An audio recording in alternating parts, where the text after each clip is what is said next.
Good morning, children. Welcome to my new video.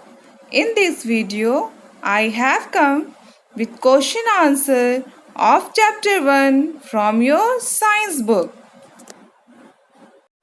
Now, come to the question number A. Fill in the blanks with the correct words. In question number 1, you have to fill in the blanks. Your first question is plants use dash dash and sunlight to make food.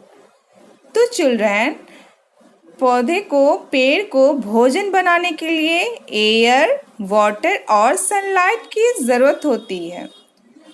तो blank में air and water को fill करना है. Plants use air water and sunlight to make food. Now come to the question number 2. Food gives dash to do work. भोजन हमें क्या देता है काम करने के लिए? तो भोजन खाने से हमें एनर्जी मिलता है. भोजन हमें एनर्जी देता है. Food gives energy to do work. What is the spelling of energy?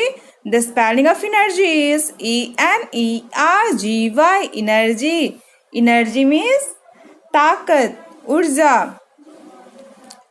Now third question is living things can dash and dash. Living things क्या क्या कर सकते हैं? लिविंग थिंग्स तो बहुत कुछ कर सकते हैं, लेकिन यहाँ पे आपको पढ़ना है feel and respond. Living things can feel and respond. Feel means महसूस करना एंड रिस्पॉन्ड मीन्स रिएक्ट करना, प्रतिक्रिया देना. Living things can feel and respond. Living things महसूस करते हैं और रिएक्ट करते हैं. Now fourth, baby plants grow from seeds. Students, baby plants क्या चीज़ से ग्रो करते हैं? तो सीड्स से ग्रो करते हैं. बेबी प्लांट सीड से ग्रो करते हैं. सीड्स मीन्स क्या होता है? बीज. सीड्स मीन्स बीज. So baby plants grow from seeds. Now fifth question is insects breathe with the help of air holes. Breathe means सांस लेना. Insects क्या चीज़ से सांस लेते हैं? किसकी मदद से सांस लेते हैं? तो insects एयर होल्स की मदद से सांस लेते हैं. Insects breathe with the help of air holes. The question number B. In question number B, give one word for the following. Students, you have to write answer in one word. First, question first. A non-living things which can move. एक non-living thing का नाम बताना है आपको जो move करते हैं, जो चल सकते हैं. तो correct answer is air. Air and water. Water भी हो सकता है, लेकिन you have to write only one word. So air is the correct answer. Second question is a living things which is always fixed in the ground. एक living thing का आपको नाम बताना है जो ground पे हमेशा fixed रहते हैं. वो है तो living thing, लेकिन हमेशा वो एक ही जगह पे रहते हैं. तो क्या है वो? Plant है. Correct answer is plant.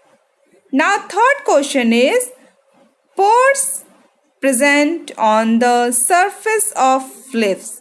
Students, जब आप लीव्स को देखते हैं, जब आप पत्ता को देखते हैं, तो उसके सरफेस पे एक पोर्स रहता है प्रेजेंट, होल्स रहता है लीव्स पे, जिसको हम लोग स्टोमाटा बोलते हैं. And what is the spelling of stomata? STOMATA. Stomata. Now fourth question is organ that helps a fish breathe. Breathe means सांस लेना. उस ऑर्गेन्स का नाम बताना है आपको जो फिश को सांस लेने में मदद करता है. जो ऑर्गेन फिश को सांस लेने में मदद करता है उसका नाम गिल्स है. गिल्स की मदद से फिश सांस लेते हैं. Organ that helps a fish breathe. Answer is gills. Now fifth question is to produce more of their kind. Correct answer is reproduce. And what is the spelling of reproduce? REPRODUCE. Produce, reproduce. To produce more of their kind, the correct answer is reproduce. Now come to the question number C. State whether the following statement are true T or F, false F. Students, you have to write true and false. Now question number first. Living things do not need food or water to live. Living things को भोजन और पानी की जरूरत नहीं होती है. This statement is false. So you have to write F. Now question number 2. Non-living things can move from one place to another on their own. Non-living things जो है वो अपने आप चले जाते हैं एक प्लेस से दूसरे place. This statement is false. So you have to write F. Now third question is living things breathe. Living things सांस ले सकते हैं. This statement is true. So you have to write T. Fourth question is plants do not feel and respond. Plants ना feel करते हैं ना react करते हैं. So this statement is false. So you have to write F. Fifth question is living things cannot reproduce. Living things reproduce नहीं करते हैं. So this statement is false. So you have to write F.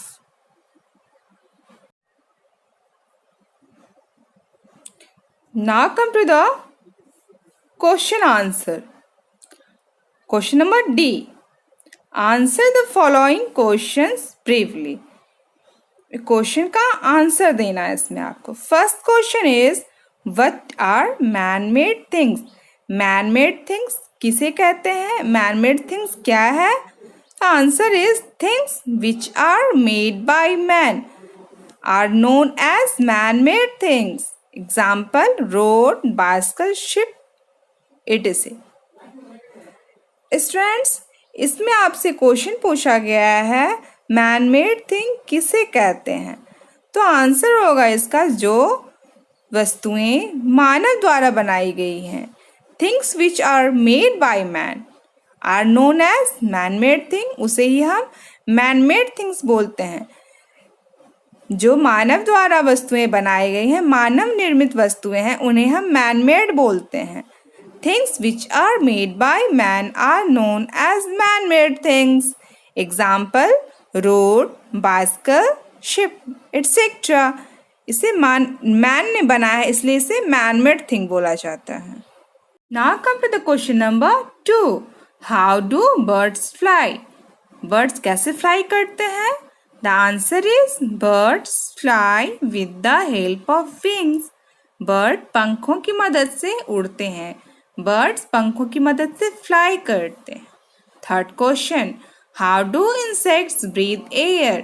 Insect सांस कैसे लेते हैं? Answer is insects breathe with the help of air holes. Insects air holes की मदद से सांस लेते हैं. Fourth question, write 2 examples of non living things. 2 non living things का एग्जाम्पल देना है. The answer is toys and cards are 2 examples of non-living things. Toy और car 2 एग्जाम्पल हैं नॉन लिविंग थिंग्स के. आप बहुत सारे स्टूडेंट एग्जाम्पल लिख सकते हैं. Chair, car, ship, aeroplane, etcetera. बहुत सारे आंसर हो सकते हैं नॉन लिविंग थिंग्स के. Now fifth question is why do we pull away our hand on touching hot objects? Hot objects को छूने से पहले हम हाथों को क्यों दूर कर लेते हैं, हाथों को क्यों हटा लेते हैं? तो स्टूडेंट्स, हम लोग अपने हैंड को इसलिए पुल अवे करते हैं, इसलिए हटाते हैं कि हम लोग फील करते हैं कि गरम लग रहा है, गरम है. टच करने से हमारा हाथ जो है वो बर्न हो सकता है, इसलिए हम हाथों को पुल अवे कर लेते हैं. So answer is we pull away our hand on touching hot objects because we can feel extreme heat and can burn our hands. Thank you.